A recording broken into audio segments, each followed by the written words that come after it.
বদনজরের রুকিয়ার গোসল করার নিয়ম। আমরা অনেক সময় বদনজরে পড়ে যাই। আল আইনু হাক্কুন, বদনজর এটা কিন্তু সত্য। যদি কারো বদনজর লেগে যায় আপনি কিভাবে বুঝবেন এবং কিভাবে এর থেকে বাঁচবেন আজকে প্র্যাকটিক্যালি আপনাদেরকে জানিয়ে দিব এবং আমলগুলো শিখিয়ে দিব। আল্লাহর প্রতি বিশ্বাস রেখে যদি আপনি পরিপূর্ণভাবে আমল করতে পারেন ইনশাআল্লাহ আল্লাহ তাআলা এই বদনজর থেকে আপনাকে হেফাজত করবেন। অনেক সময় দেখা যাচ্ছে সুস্থ মানুষ অসুস্থ হয়ে গেছে, আপনার ছোট বাচ্চা খুব সুন্দর করে হাসাহাসি করে, ছোট বাচ্চা খাওয়া দাওয়া ঠিক মতো করতেছে, হঠাৎ করে খাওয়া দাওয়া বন্ধ করে দিয়েছে, শরীরে শুকিয়ে যাচ্ছে, মেয়েটা কথা শুনে না, অনেকের বিয়ে হচ্ছে না, এটা বদনজরের কারণে হতে পারে। কেননা আল আইনু হাক্কুন, বদনজর এটা সত্য। নবীজি সাল্লাল্লাহু আলাইহি ওয়াসাল্লামের জামানায় কিন্তু এরকম হয়েছিল। এক সাহাবী গোসল করতেছিলেন, হঠাৎ করে তার পাশ দিয়ে আরেকজন সাহাবী যাচ্ছিলেন, সেই সময় তিনি শুধু তার দিকে তাকিয়েছেন, সাথে সাথে সে বেহুশ হয়ে পড়ে গিয়েছে। এরকম ঘটনা ঘটেছে। নবীজি সাল্লাল্লাহু আলাইহি ওয়াসাল্লাম জানিয়ে দিয়েছেন আল আইনু হাক্কুন, বদনজর এটা সত্য। এখন এই বদনজর যদি আপনার ভিতরে থেকে থাকে, আপনার খেতে ভালো লাগে না, অসুস্থ হয়ে যাচ্ছেন, দিন দিন শুকিয়ে যাচ্ছেন, ব্যবসায় লস হয়ে যাচ্ছে, বিভিন্ন ধরনের সমস্যা আমাদের ভিতরে থাকে, বিশেষ করে স্বামী স্ত্রীর ভিতরে ঝগড়া লেগে থাকে, এই বদনজর যদি আপনি কাটাতে চান কি করবেন?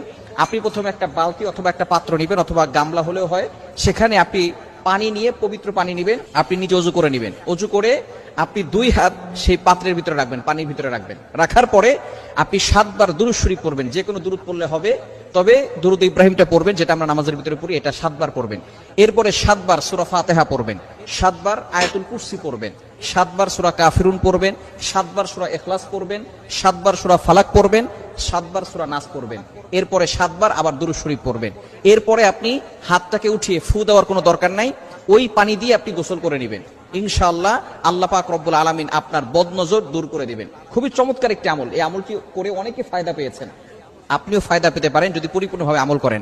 তবে অবশ্যই আমাদেরকে খেয়াল রাখতে হবে, টয়লেটের ভিতরে ঢুকে এই আমল করতে যাবেন না।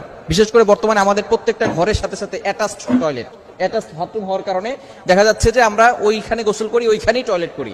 বিশেষ করে যদি এরকম হয়, তাহলে আপনি বাহিরের থেকে, অর্থাৎ আপনার রুম থেকে এটা করে তারপরে আপনি সেখানে গিয়ে গোসল করতে পারেন, কোনো সমস্যা নাই।